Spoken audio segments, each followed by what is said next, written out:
എല്ലാ കൂട്ടുകാർക്കും നല്ലൊരു ശുഭദിനം നേർന്നുകൊണ്ട് നമുക്ക് നേരെ രേവതിയുടെ സച്ചിയുടെയും അടുത്ത ആഴ്ചയിലെ പ്രൊമോ വിശേഷം കണ്ടാലോ. അപ്പൊ എല്ലാ ദിവസവും ഉച്ചയ്ക്ക് ഞാൻ പിറ്റേ ദിവസത്തെ വിശേഷം ഒട്ട ചാനലിനകത്ത് അപ്ലോഡ് ചെയ്യുന്നത്. ഇന്ന് മാത്രം ഞാൻ അടുത്ത ആഴ്ചത്തെ പ്രൊമോ വിശേഷം, അപ്പൊ ഇതിന്റെ ഫുൾ വിശേഷങ്ങളൊക്കെ ഇനി വരുന്ന ദിവസങ്ങളിലൊക്കെ ചാനലിനകത്ത് തന്നെ അപ്ലോഡ് ചെയ്തിട്ടോ. മറക്കാതെ എല്ലാവരും കയറി കാണണേ. അങ്ങനെ നമ്മൾ അടുത്ത ആഴ്ച കാണാനായിട്ട് പോകുന്നേ. അവസാനം ഗത്യന്തരം ഇല്ലാതെ വന്നു കഴിഞ്ഞപ്പത്തിന് ശ്രുതി ഒരു നാടകം കളിക്കാൻ തന്നെ തീരുമാനിച്ചു. ശ്രുതിക്ക് വീട്ടിൽ പിടിച്ചു നിൽക്കണമെങ്കിൽ ഇനിയിപ്പോൾ എന്തായാലും ഒരു കള്ളത്തരമൊക്കെ ചെയ്തേ മതിയാവുള്ളൂ. ഒരു കള്ളക്കളി കളിക്കാൻ തന്നെ തീരുമാനിച്ചു. അതിന് വേണ്ടിയിട്ട് നേരെ മീരനെ സമീപിക്കുന്നുണ്ട്. പിന്നെ മീരയാണ് ഐഡിയ ഒക്കെ പറഞ്ഞു കൊടുക്കുന്നത്. എടി മോളെ, നിനക്ക് രക്ഷപ്പെടാനായിട്ട് ഒരു മാർഗം മാത്രമേ ഉള്ളൂ. നീ നിന്റെ ഇളയച്ചനെ പുറത്തെടുക്കണമെന്ന് പറയണം. ഇളയച്ചനെയോ? നീ എന്തൊക്കെയാ പറയണമെന്ന് ചോദിക്കുക. അതെ, ഇളയച്ചനെ കൊണ്ടുവരണം. ഒരു നാടകം തന്നെ കളിക്കണം എന്ന് പറയാം. അതിനില്ലാത്ത ഇളയച്ചനെ എങ്ങനെ കൊണ്ടുവരാനാ? അതിനൊക്കെ ഉള്ളൊരു മാർഗമുണ്ട്. നമുക്കൊരു കാര്യം ചെയ്യാം. ഞാൻ അങ്ങനെ ഒരാളെ സംഘടിപ്പിക്കാന്നൊക്കെ പറയാണ്. അങ്ങനെ എന്ത് ചെയ്യുവാണ്? മീര തന്നെ അങ്ങനെ ഒരാളെ സംഘടിപ്പിക്കുക. അങ്ങനെ ശ്രുതിയും മീരയും കൂടെ പോയി അയാളെ കാണുക. അപ്പൊ ബീരാൻ അയാളുടെ പേര്. അയാൾക്കാണെങ്കിൽ ഇറച്ചിവെട്ട് ആണ് അയാളുടെ തൊഴിലെന്ന് പറഞ്ഞിട്ടുണ്ടെങ്കിൽ അയാളെ ചെന്ന് കണ്ടിട്ട് അയാൾക്ക് കുറച്ച് അഭിനയിക്കാനൊക്കെ കുറച്ച് മോഹമുള്ള ആളാ. അയാളെ ചെന്ന് കണ്ടിട്ട് പറഞ്ഞു, അതെ, അഭിനയിക്കാനായിട്ട് ഒരവസരമുണ്ട്, വരുന്നുണ്ടോ എന്നൊക്കെ ചോദിക്കുകയാണ്. ഇത് കേട്ടപ്പോൾ അയാൾ ഭയങ്കര സന്തോഷത്തോടെ, അഭിനയിക്കാനാണോ? ആ, എന്നാ ശരി, ഞാൻ തയ്യാറാന്നൊക്കെ പറയണം. പ്രശസ്തന ഒരു സംവിധാനന്റെ സിനിമയ്ക്കകത്തൊരു വേഷം ചെയ്യുക എന്ന് പറഞ്ഞാൽ ചില്ലറ കാര്യമൊന്നും അല്ലോ. പക്ഷേങ്കില് ഇങ്ങനെ ഒരു കള്ളക്കളിക്കാ കൂട്ടു നിൽക്കണമെന്ന് അറിയത്തില്ല. ശ്രുതിയുടെ ഇളയച്ചനായിട്ടാ ഇപ്പൊ തൽക്കാലത്തേക്ക് അഭിനയിക്കേണ്ട. അതാണ് നമ്മുടെ രംഗങ്ങൾ എന്നൊക്കെ പറയാണ്. ഇതെല്ലാം കേട്ട് കഴിഞ്ഞപ്പോ അയാൾ സമ്മതിച്ചു. അവസാനം അയാളെ സെറ്റ് ചെയ്യണം. പക്ഷെ ശ്രുതിക്ക് അത്ര ഇഷ്ടപ്പെട്ടില്ല അയാളെ കണ്ടെങ്കിലും. പക്ഷെ വേറെ നിവൃത്തിയില്ലോ, എന്ത് ചെയ്യാൻ പറ്റും? അങ്ങനെ അയാളെ സെറ്റ് ചെയ്തിട്ട് പോരുവാണ്. പിന്നെ വീട്ടിലേക്ക് വന്നു കഴിഞ്ഞപ്പോഴത്തേനും ശ്രുതി പിന്നീട് ചന്ദ്രമതിയോടൊക്കെ പറയുന്നുണ്ട്, അതെ, എന്റെ ഇളയച്ചൻ വരുന്നുണ്ടെന്നൊക്കെ. ഇളയച്ചൻ വരുന്നുണ്ട്? അതെ, പുറത്തുനിന്ന് എന്റെ ഇളയച്ചൻ വരുവാന്ന്. ഇത് കേട്ടപ്പോ ചന്ദ്രമതി നിലത്തൊന്നുമല്ല. അല്ലെങ്കിൽ തന്നെ ചന്ദ്രമതിക്കാണെങ്കിൽ ഭയങ്കര അഹങ്കാരം കൂടി നിൽക്കുന്ന സമയം. ആ കൂടെയാണ് ശ്രുതിയുടെ ഇളയച്ചൻ വരുന്നത്. ഇളയച്ചൻ വരുവാണെങ്കിൽ കാര്യമായിട്ട് എന്തെങ്കിലുമൊക്കെ കൊണ്ടുവരും. ആ ഒരു ചിന്തയായിരുന്നു മനസ്സിലുണ്ടായിരുന്നേ. പിന്നീട് ശ്രുതി ഇങ്ങനെ ആലോചിച്ചു, പൈസ വേണമല്ലോ, പൈസയ്ക്ക് വേണ്ടിയിട്ട് എന്തെങ്കിലുമൊക്കെ ചെയ്യണം. എന്ത് ചെയ്യാനാന്നിങ്ങനെ കുറെ ആലോചിച്ച് കഴിഞ്ഞപ്പോഴാണ് ശ്രുതിയും മീരയും കൂടെ ആ വഴി കണ്ടെത്തുന്നത്. പലിശക്കാരൻ്റെ അടുത്ത് വീണ്ടും പോയി പൈസ മേടിക്കാനായിട്ട്. അങ്ങനെ ആന്റണിയുടെ അടുത്തേക്കാണ് ചെല്ലുന്നത്. ആന്റിയുടെ അടുത്ത് നിന്ന് പൈസ മേടിക്കാണ്ട് ചെല്ലുവാണ്. അപ്പൊ ആദ്യം ഒരു ട്രിപ്പ് വാങ്ങിയിട്ടുണ്ടായിരുന്നു, പലിശയ്ക്ക് കുറച്ച് പൈസയൊക്കെ ശ്രുതി വാങ്ങിയിട്ടുണ്ടായിരുന്നു. പിന്നെ രണ്ടാം ട്രിപ്പ് വീണ്ടും അങ്ങോട്ടേക്ക് വാങ്ങാനായിട്ട് ചെല്ലുക. അപ്പൊ ആന്റണി പറഞ്ഞു, പൈസയൊക്കെ തരുന്നതിന് കുഴപ്പമില്ല, പക്ഷെ കൃത്യസമയത്ത് പലിശയൊക്കെ തരണമെന്ന് പറയാം. ആന്റണിയുടെ ഏറ്റവും വലിയ കൂട്ടാണല്ലോ ശരത്ത്. ശരത്ത് ആ സമയം അവിടെ ഉണ്ടായിരുന്നു. പിന്നീട് ശരത്ത് ഇവര് വന്ന കഴിയുമ്പത്തിന് മാറുവാണ്. ശരത്തിനറിയാം താൻ ഇവിടെ നിൽക്കുന്ന കണ്ടിട്ടുണ്ടെങ്കിൽ ഒരു പക്ഷേങ്കിൽ അവർക്ക് സംശയങ്ങളൊക്കെ തോന്നും. താനും ഇവരും തമ്മിൽ എന്താ ബന്ധം എന്നൊക്കെ ഓർത്തിട്ട്. അതുകൊണ്ട് മാറി നിൽക്കുന്ന ബുദ്ധി എന്നൊക്കെ ഓർത്തിട്ട് ശരത്ത് മാറുവാണ്. പിന്നീട് ശ്രുതി അങ്ങനെ പൈസ വാങ്ങിക്കൊണ്ട് പോവാ. കാരണം പൈസ വാങ്ങുന്ന മറ്റൊന്നിനും വേണ്ടിട്ടല്ല, പൈസ വാങ്ങിയാൽ മാത്രം ഇനിയിപ്പോ ശ്രുതിയുടെ കാര്യങ്ങളൊക്കെ നടക്കുള്ളൂ. പുറത്തുനിന്ന് ഇളയച്ചൻ വന്നു കഴിയുമ്പോൾ കാര്യമായിട്ട് എന്തെങ്കിലും കൊണ്ടുവരുന്ന പ്രതീക്ഷ ഇരിക്കുമല്ലേ. അപ്പൊ എന്തെങ്കിലും സ്വർണ്ണമൊക്കെ ഇടണമല്ലോ. ഇളയച്ചൻ ആദ്യമായിട്ട് വരുമല്ലേ. അപ്പൊ ഒരു ബ്രേസ്ലെറ്റ് എന്തെങ്കിലുമൊക്കെ വാങ്ങിച്ചു കൊടുക്കണമല്ലോ. അതിന് വേണ്ടിയിട്ടാ. അപ്പൊ ലക്ഷങ്ങൾ വേണം. പിന്നെ ബാക്കി കാര്യങ്ങളൊക്കെ നോക്കുകയും ചെയ്യണ്ടേ. അതിന് വേണ്ടിയിട്ടാണ് പൈസ പോയി വാങ്ങിക്കുകയൊക്കെ ചെയ്യുന്നത്.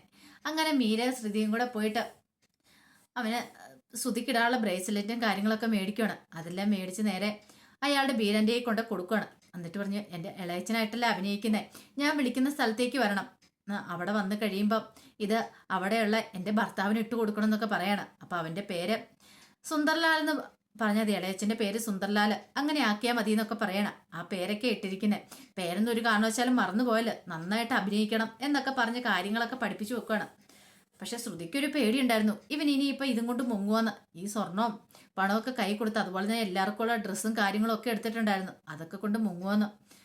പക്ഷേങ്കില് മീര പറഞ്ഞു, അതാ കാര്യത്തിൽ പേടിക്കൊന്നും വേണ്ട, അയാൾ മുങ്ങാനൊന്നും പോകുന്നില്ല. ആ കാര്യത്തിൽ നീ ഒരു പേടിയും വേണ്ട, ധൈര്യമായിട്ട് ഇരുന്നോളാനൊക്കെ ശ്രുതിക്ക് ധൈര്യമൊക്കെ കൊടുക്കുന്നുണ്ട്. അങ്ങനെ അയാളെ പറഞ്ഞ് സെറ്റാക്കുവാണ്. ഈ സമയം ലക്ഷ്മി അമ്മയ്ക്ക് ഭയങ്കര സങ്കടം ഉണ്ടായിരുന്നു. എല്ലാവരുടെയും വീട്ടിൽ നിന്ന് വന്നു കഴിയുമ്പോഴത്തേനും നല്ല രീതിയിൽ തന്നെ, വർഷയുടെ വീട്ടിൽ നിന്നാണെങ്കിലും അവരുടെ വീട്ടിൽ നിന്ന് പൊങ്കലിന് വീട് കാണാൻ ചെന്ന് കഴിഞ്ഞപ്പോഴത്തേനും നല്ല രീതിയിൽ തന്നെയാണ് കൊടുത്തിരിക്കുന്നത്. അപ്പൊ തനിക്ക് മാത്രം ഒരു തട്ടേ കൊണ്ടേ കൊടുക്കാൻ പറ്റുള്ളൂ, അല്ലെങ്കിൽ അവർക്ക് മാത്രമുള്ള ഡ്രസ്സും ഇച്ചിരി പൂക്കളും കുറച്ച് പഴവും അതൊക്കെ കൊടുക്കാൻ പറ്റുള്ളൂ. കാര്യമായിട്ടൊന്നും കൊടുക്കാൻ പറ്റിയില്ലുള്ള വിഷമമൊക്കെ ഉണ്ടായിരുന്നു. ഇത് രേവതിയും പറയുന്നുണ്ട്. പക്ഷെ രേവതി അത് അത്ര കാര്യമായിട്ട് എടുക്കുന്നില്ല. എൻ്റെ അമ്മേ, നമ്മളെ കൊണ്ട് പറ്റുന്നതല്ലേ നമുക്ക് കൊടുക്കാൻ പറ്റുള്ളൂ, അല്ലാതെ നമുക്ക് കൂടുതലായിട്ടൊന്നും കൊടുക്കാൻ പറ്റില്ലല്ലോ. പിന്നെന്തിനാ അമ്മ വിഷമിക്കണേ? അമ്മ ധൈര്യമായിട്ടിരിക്കുക, എന്തിനും ഏതിനും അമ്മയുടെ മോളില്ലേ കൂടെ, പിന്നെ അമ്മ എന്തിനാ വിഷമിക്കണം എന്നൊക്കെ ശരത്തും പറഞ്ഞു. ഇനി നമുക്ക് കൂടുതൽ എന്തെങ്കിലും വേണമെങ്കിൽ നമുക്ക് കൊടുക്കാന്ന് പറയണം. അതിന് നിന്റെ കയ്യിൽ എവിടുന്ന പണം എന്നൊക്കെ ചോദിക്കുന്നുണ്ട്. അത് കേട്ട് കഴിഞ്ഞപ്പോ ശരത്ത് പറഞ്ഞു, പണവോ? ആ, അതൊക്കെ നമുക്ക് സംഘടിപ്പിക്കാന്നേ, അതിനൊക്കെ അല്ലേ വഴിയുള്ളതെന്ന് ചോദിക്കണം. പണം സംഘടിപ്പിക്കാന്നോ? എവിടുന്ന് എവിടുന്ന് സംഘടിപ്പിക്കാന്ന് ചോദിക്കാം. അത് പിന്നെ വല്ല പലിശയ്ക്ക് മേടിക്കാന്ന്. ഇത് കേട്ടപ്പോ ലക്ഷ്മിയെ പറഞ്ഞു, വേണ്ട വേണ്ട, പലിശയ്ക്ക് മേടിച്ചിട്ടുള്ളൊരു കളിയും കാര്യങ്ങളൊന്നും ഇവിടെ വേണ്ട കേട്ടോ. അല്ലെങ്കിൽ തന്നെ മനുഷ്യൻ്റെ ഇവിടെ പലിശ കൊടുത്ത് പിന്നെ ആകെപ്പാടെ നാശകോശമായിട്ടിരിക്കുക. ആ ഗജാനന്ദനാണെങ്കിലോ, അവനിനി ഏത് സമയത്ത് കയറി വരുന്നതെന്ന് പറയാൻ പറ്റില്ല. ആ സമയത്ത് ഇനി പലിശയും കൂടെ മേടിക്കാനിട്ട് അവൻ്റെ ഉള്ളിലെ ആഗ്രഹം വേറൊന്നായിരുന്നു. കാരണം ആന്റണിയുടെ കയ്യിൽ നിന്ന് എത്ര രൂപ വേണേലും ചോദിച്ചാൽ തരും. അപ്പൊ ആ ഒരു മോഹത്തോട് കൂടിയിട്ടാണ് അവൻ ആ കാര്യങ്ങളൊക്കെ പറയണേ. പക്ഷേങ്കില് ഇതിവിടെ പറയാനായിട്ട് പറ്റത്തില്ലോ. താനും ആന്റണിയും കമ്പനിയാന്ന് പറഞ്ഞു കഴിഞ്ഞാൽ അതോടുകൂടി തൻ്റെ ചീട്ട് കീറുമെന്ന് അറിയാം. പിന്നീട് വീട്ടിലേക്ക് പോവാന്ന് അറിഞ്ഞു കഴിഞ്ഞപ്പം എല്ലാവർക്കും ഭയങ്കര സന്തോഷമായി. നാട്ടിലേക്കെന്ന് പറഞ്ഞാൽ രേവതിക്കും ശശിക്കുമാണ് ഏറ്റവും കൂടുതൽ സന്തോഷം. അപ്പം ചന്ദ്രമതിയോടും സുധിയോടും ഒക്കെ ആയിട്ട് സുധി പറഞ്ഞ് അങ്ങോട്ട് നാട്ടിലേക്ക് അമ്മാവനല്ല ഇളയച്ചൻ വരാന്നാ പറഞ്ഞിരിക്കുന്നത്. ഇളയച്ചൻ അങ്ങ് അവിടെ മലേഷ്യയിൽ നിന്ന് നേരെ ഇറങ്ങിക്കഴിഞ്ഞിട്ട് നേരെ നാട്ടിലേക്കാണ് വരാന്ന്. നമ്മൾ നാട്ടിലേക്ക് പൊങ്കൽ ആഘോഷിക്കാനായിട്ട് പോവല്ലേ. അപ്പോൾ ആ സമയത്ത് അവിടെ വെച്ച് കാണാന്നൊക്കെ പറഞ്ഞിട്ടുണ്ട്. അതുകൊണ്ട് നമുക്ക് അങ്ങോട്ടേക്ക് പോകാന്നൊക്കെ പറയാം. ഇത് കേട്ടപ്പം ചന്ദ്രമതിക്കും ഭയങ്കര സന്തോഷം. ഇളയച്ചൻ വരുവാണല്ലോ. പിന്നീട് രവീന്ദ്രനോട് എന്നീ കാര്യങ്ങളൊക്കെ പറയുന്നുണ്ട്. അപ്പൊ രവീന്ദ്രൻ ആദ്യം ഓർത്ത എന്തെന്നറിയോ, ഇനിയിപ്പൊ ചന്ദ്രമതിയുടെ വല്ല ബന്ധുക്കാരും വരുമായിരിക്കും. ചന്ദ്രമതിയുടെ സന്തോഷവും തുള്ളിച്ചാട്ടവും ഒക്കെ കണ്ടു കഴിഞ്ഞപ്പം പിന്നീടാണ് പറയുന്നത്, എൻ്റെ അല്ല ശ്രുതിയുടെ വീട്ടിൽ നിന്ന് ആള് വരുന്നതെന്നൊക്കെ. ഇത് കേട്ടപ്പം രവീന്ദ്രൻ പറഞ്ഞു, നിന്റെ സന്തോഷം കണ്ടാൽ ഞാൻ ഓർത്ത് നിന്റെ വീട്ടിൽ നിന്റെ അമ്മാവനോ നിന്റെ ഇളയച്ചനോ ആരോ വരുന്നെന്ന് ഓർത്തെ. ഇത് കേട്ടപ്പോ ചന്ദ്രമതി പിന്നെ എന്റെ വീട്ടിൽ നിന്ന് ഇപ്പൊ ആര് വരാനാ എന്നൊക്കെ പറയുന്നുണ്ട്. അങ്ങനെ എല്ലാവരും കൂടി സന്തോഷത്തോടെ അങ്ങോട്ട് പോകാൻ തുടങ്ങിയപ്പോഴത്തേനും വർഷയ്ക്ക് ആ പാട വല്ലാത്തൊരു വിഷമം. വർഷയ്ക്ക് അങ്ങോട്ട് പോകാൻ ഇഷ്ടമില്ല. കാരണം അവിടെ ചെല്ലുമ്പോൾ എവിടെ ക്ലൈമറ്റ് എങ്ങനെയായിരിക്കും എന്നറിയില്ല. വീടും കാര്യങ്ങളൊക്കെ നല്ലതായിരിക്കുമോ, അതിനുള്ള സൗകര്യങ്ങളൊക്കെ ഉണ്ടായിരിക്കുമോ. ഇനിയിപ്പോൾ കലാവതി മുത്തശ്ശിയുടെ വീട്ടിൽ അതിനുള്ള സൗകര്യങ്ങളൊക്കെ ഇല്ല, എനിക്ക് ബുദ്ധിമുട്ടാവും. അതുകൊണ്ട് ഞാൻ വരുന്നില്ല, ഞാൻ എൻ്റെ വീട്ടിൽ പോയിന്നോളാം, വേണേ നിങ്ങളൊക്കെ പോയിട്ട് പോരെ എന്നൊക്കെ പറഞ്ഞ് ഓരോ ഒഴിവുകളൊക്കെ പറഞ്ഞ് മാറിപ്പോകാനായിട്ട് ശ്രമിക്കുന്നുണ്ട് വർഷ. പക്ഷെ ശ്രീകാന്ത് വിട്ടില്ല. ശ്രീകാന്ത് പറഞ്ഞു, അത് ശരിയല്ല, നമ്മൾ പോണം. അച്ഛമ്മ വന്ന് നമ്മളെ ക്ഷണിച്ചിട്ട് പോയതല്ലേ, പോരാത്തിന് നമ്മുടെ കല്യാണം കഴിഞ്ഞിട്ടുള്ള ആദ്യമായിട്ട് നമ്മൾ പോകുന്നതല്ലേ. അവിടെയൊക്കെ കണ്ടിരിക്കേണ്ട ഗ്രാമപ്രദേശം, നല്ല അടിപൊളി ഭംഗിയാ കാണാനായിട്ട്. നല്ല വയലും നെല്ലും ഒക്കെ ആയിട്ട് പാടമൊക്കെ ആയിട്ട് നല്ല ഭംഗിയുണ്ട്. നീ ഈ ഇവിടുത്തെ ഇതൊക്കെയല്ലേ കണ്ടുള്ളൂ, വലിയ വലിയ വീടുകളും ബംഗ്ലാവുകളും അതുപോലെ തന്നെ ഇതുപോലെ വലിയ വലിയ റോഡുകളും കാര്യങ്ങളും. പക്ഷെ അവിടെ ചെന്ന ഗ്രാമീണതകൾ നമുക്ക് അറിയാനായിട്ട് സാധിക്കും. അതുകൊണ്ട് അങ്ങോട്ടേക്ക് പോകാന്നൊക്കെ പറയുന്നുണ്ട്. അവസാനം വർഷം ഒരു രീതിയിലൊക്കെയാണ് സമ്മതിക്കുന്നത്. അത്ര വലിയ ഇഷ്ടമൊന്നും ഇല്ലായിരുന്നു, പിന്നെ നിവൃത്തി ഇല്ലാത്തതുകൊണ്ട് മാത്രം അങ്ങ് സമ്മതിച്ചെന്നേ ഉള്ളൂ. അങ്ങനെ അവരെല്ലാവരും കൂടെ പോകുന്നുണ്ട് വീട്ടിലേക്ക്. അങ്ങനെ അവരെല്ലാവരും കൂടെ പോയിട്ട് ഇറങ്ങുമ്പോൾ തന്നെ 2 വണ്ടി വിളിച്ചു. ഒന്നും മഹേഷിന്റെ വണ്ടിയും കൂടെ വിളിച്ചു. ഒരു വണ്ടിക്ക് ഇവരെല്ലാവരും കൂടെ കയറി പോകത്തില്ലോ. അങ്ങനെ 2 വണ്ടി വിളിച്ച് 2 വണ്ടിക്കാണ് പോകുന്നത്. അപ്പം രേവതിയും സച്ചിയും ചന്ദ്രമതിയും രവീന്ദ്രനുമാണ് സച്ചിയുടെ വണ്ടി കയറി. ചന്ദ്രമതിക്ക് ഒട്ടും ഇഷ്ടമില്ല സച്ചിനോടെ കയറി യാത്ര ചെയ്യാൻ പോലും. പിന്നെ നിവൃത്തി ഇല്ലാത്തതുകൊണ്ട് മാത്രം കയറിയതാ. പോകുന്ന വഴിക്ക് രേവതിക്കാണെങ്കിൽ ഭയങ്കര സന്തോഷമായിരുന്നു. പ്രത്യേകിച്ച് അച്ഛമ്മയുടെ വീട്ടിലേക്ക് പോകാന്ന് ഓർക്കുമ്പോൾ രേവതിക്ക് സന്തോഷമാണ്. പക്ഷെ ചന്ദ്രമതിക്ക് ഇഷ്ടമില്ല. ചന്ദ്രമതിക്ക് അവിടെ പോയി മെയ്യാണെങ്കിൽ പണിയൊന്നും ചെയ്യാൻ പറ്റില്ല. അവിടെ ചെന്നിട്ടുണ്ടെങ്കിൽ കലാവതി മുത്തശ്ശി നല്ല പണി കൊടുക്കും. വെറുതെ ഇരുത്തത്തില്ല, നല്ല പണി തന്നെ കൊടുക്കും. എല്ലാ പണികളും ചെയ്യിക്കും. രേവതിനെ കൊണ്ട് അത് അധികം പണിയൊന്നും ചെയ്യിക്കത്തില്ല. രേവതിയുടെ മോൾ ഇവിടെ വന്നിരിക്കാനൊക്കെ പറയും. കലാവതി മുത്തശ്ശി പണി കൊടുക്കുന്ന മൊത്തം തന്റെ മരുമകളായ ചന്ദ്രയ്ക്കിട്ടായിരിക്കും. അത് ചന്ദ്രയ്ക്ക് നന്നായിട്ട് അറിയാം. അവിടെ പോയിട്ടുണ്ടെങ്കിൽ ഒരു പട്ടിയുടെ വില പോലും തനിക്ക് കിട്ടുകയെന്നറിയാം. അതുകൊണ്ടാണ് ചന്ദ്രയ്ക്കൊരു വിഷമം. പിന്നീട് മനസ്സിലാണെങ്കിലും ചന്ദ്രമതി പോവാം.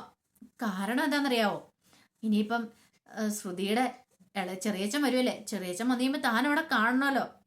ആ ഒരിത് ശ്രുതിയുടെ ആണെങ്കിൽ ചങ്കി പഞ്ഞി വെച്ചാൽ കത്തും. ആ ഒരു രീതിയിലായിരിക്കണേ. കാരണം ഇനി അയാൾ വന്നിട്ട് ഇനി എന്തൊക്കെ കോപ്രായങ്ങളെ കാണിച്ചു കൂട്ടാൻ പറ്റുന്ന പോകുന്ന അറിയത്തില്ല. എങ്ങാനും കള്ളത്തരം പിടികൂടിയിട്ടുണ്ടെങ്കിൽ അതോടുകൂടി തൻ്റെ ചീട്ട് കയറും. തനിക്കൊന്നുമില്ല, മലേഷ്യയിലും ആരുമില്ല, അങ്ങനെയുള്ള സത്യങ്ങളൊക്കെ പുറലോകം അറിയുകയും ചെയ്യും. അതൊരു കാരണവശാലും പാടില്ല. ആ ഒരു ടെൻഷനും ഉണ്ടായിരുന്നു ശ്രുതിയുടെ മനസ്സിൽ. അങ്ങനെ അവരെല്ലാവരും കൂടെ പോകുന്നുണ്ട്. അവരെല്ലാവരും കൂടെ പോയിട്ട് പിന്നെ അവിടെ ചെല്ലുകയാണ്. ചെന്ന് കഴിഞ്ഞപ്പോൾ തന്നെ കലാവതി മുത്തശ്ശിക്ക് ഭയങ്കര സന്തോഷം. മുത്തശ്ശി എല്ലാവരും കൂടെ അകത്തേക്ക് കയറ്റുന്നുണ്ട്.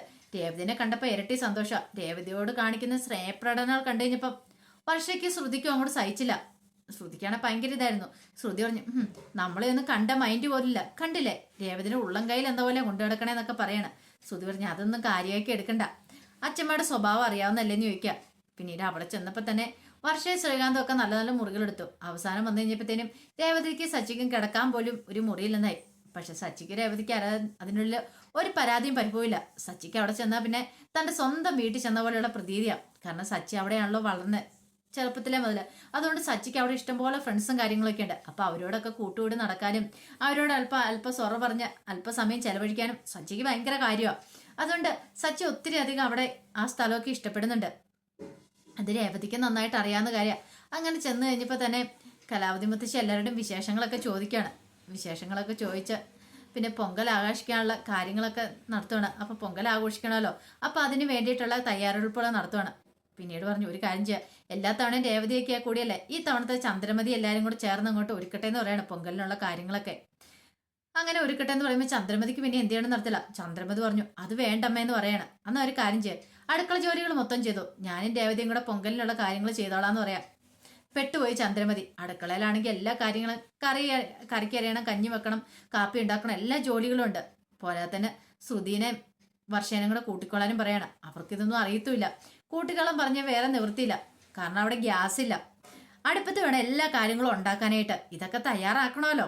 പക്ഷേങ്കിൽ ചന്ദ്രമതിക്ക് വല്ലാത്തൊരു ബുദ്ധിമുട്ടായിരുന്നു. പിന്നെ അവസാനം ഗത്യന്തരം ഇല്ലാതെ വന്നപ്പം ചന്ദ്രമതിയോട് കലാവതി മുത്തശ്ശി പറഞ്ഞു, നീ ഒരു കാര്യം ചെയ്യാം, നിന്റെ മരുമക്കളെയും കൂടെ കൂട്ടാൻ പറയണം. അങ്ങനെ വർഷേനെ ശ്രുതിനെയും കൂടെ കൂട്ടാണ്. വർഷയ്ക്ക് ഒന്നും അറിയത്തില്ലായിരുന്നു. ശ്രുതിക്ക് പിന്നെ കുറെ കാര്യങ്ങളൊക്കെ അറിയായിരുന്നു, കറി ഉണ്ടാക്കാനും എല്ലാം അറിയായിരുന്നു. അവളൊരു സാധാരണ കുടുംബത്തിൽ ജനിച്ച പെൺകുട്ടിയാണല്ലോ. പക്ഷെ വർഷയ്ക്ക് അങ്ങനെയല്ല. വർഷയ്ക്ക് ഒന്നും അറിയത്തില്ല, ഒരു ചായ പോലും വെക്കാൻ അറിയത്തില്ല. പക്ഷേങ്കിൽ കറിക്ക് അരിയിക്കുകയൊക്കെ ചെയ്യുക. അങ്ങനെ കറിക്കൊക്കെ അരിയണ സമയത്ത് വർഷയുടെ കൈയൊക്കെ മുറിയുന്നുണ്ട്. വർഷ അത് വലിയ സംഭവമാക്കി കൊണ്ടു നടക്കുന്നൊക്കെയുണ്ട്. അങ്ങനെ എന്ത് ചെയ്യണമെന്ന് അറിയത്തില്ലാതെ വർഷ നെട്ടോട്ട് ഓടുന്നൊക്കെയുണ്ട്. അവസാനം അങ്ങനെ കാത്തിരുന്ന് ശ്രുതിയുടെ ചെറിയച്ഛൻ വരുവാണ്. അപ്പൊ ചന്ദ്രമതിക്ക് അവിടെ ചെന്നപ്പത്തല്ലോ ഉൾക്കണ്ടേ, എപ്പോഴാ വരണേ ഇടയ്ക്കിടയ്ക്ക് ഇങ്ങനെ ചോദിച്ചുകൊണ്ടിരിക്കും. അതിൻ്റെ ഇടയ്ക്ക് ശ്രുതി ഓരോ കള്ളത്തരങ്ങൾ ഇങ്ങനെ പറഞ്ഞുകൊണ്ടിരിക്കും. എത്തുന്നുള്ളൂ, ഫ്ലൈറ്റ് എത്തിയിട്ടില്ല, എത്തുന്നുള്ളൂ, ഡിലേ ആയി എന്നൊക്കെ പറഞ്ഞുകൊണ്ടൊക്കെ ഇരിക്കും. അങ്ങനെ അവസാനം എത്തുകയാണ്. പിന്നീട് അവിടെ നടക്കുന്ന ഒരു നാടകം തന്നെയാണ് ശ്രുതിയും അവരെല്ലാവരും കൂടെ ചേർന്നിട്ടുള്ളത്. അപ്പൊ അതിന്റെ വിശേഷങ്ങൾ അടുത്തയാഴ്ച. ഇനിയിപ്പം ഞാൻ ഇതിന്റെ ഫുൾ വിശേഷം എന്ന് പറഞ്ഞിട്ടുണ്ടെങ്കിൽ ഇതിപ്പോ ഞാൻ റഫായിട്ട് മൊത്തത്തിലൊന്ന് പറഞ്ഞു പോയതാ. ഇനി നാളത്തെ വിശേഷമായിട്ട് വരാട്ടോ നാളെ. അപ്പം എല്ലാ ദിവസവും ഉച്ചയ്ക്ക് ഒരു 1-2 മണിക്കുള്ളിൽ തന്നെ ഞാൻ പിറ്റേ ദിവസത്തെ വിശേഷങ്ങൾ ചാനലത്ത് അപ്ലോഡ് ചെയ്യുന്നുണ്ട് കേട്ടോ. ഇത് മാത്രം ഞാൻ നെക്സ്റ്റ് വീക്ക് പ്രൊമോ മാത്രം ഞാൻ പറഞ്ഞെന്നുള്ളൂ കേട്ടോ. അപ്പം എല്ലാവരും മറക്കാതെ കയറി കാണണേ. അപ്പോൾ ഇതിൻ്റെ ഫുൾ വിശേഷങ്ങൾക്കായി നമുക്ക് എല്ലാവർക്കും കാത്തിരിക്കാം കേട്ടോ. ഒരിക്കൽ കൂടി എല്ലാവർക്കും നല്ലൊരു ദിവസം ആശംസിച്ചു നിർത്തുന്നു. നന്ദി.